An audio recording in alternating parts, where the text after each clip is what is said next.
in a time of hating the masculine. And I think there's very political reasons for that. I think if you don't have a masculine backbone in a culture, then what happens is you have lemmings. You have a group of people who have to follow like mediators, like priests or such.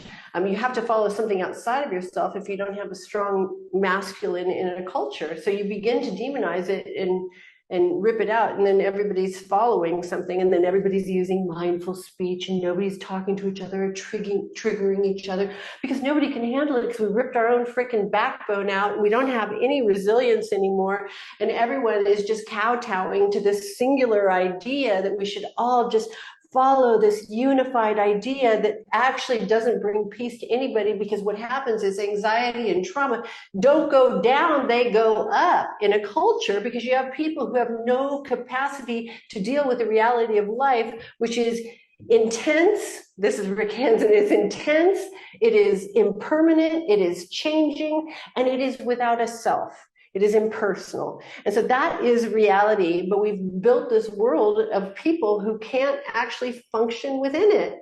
And then not only that, we've incorporated the laws to especially support women not being able to function in this intense reality.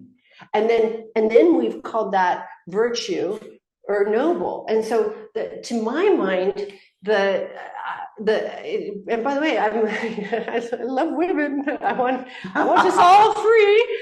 But the fact that nobody said that about the women says to me that there's an agenda that took place so much that we can't even see. We can't even see the fact that we ripped the notion of agency from these women. And but that's good. We're protecting them. Okay, what do you protect? You protect children and property. Implicitly, that's the math people don't do. That's what needs protection.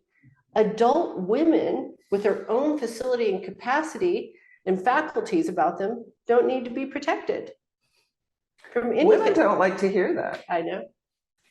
Well, we don't like to hear that until we feel smothered by the protection.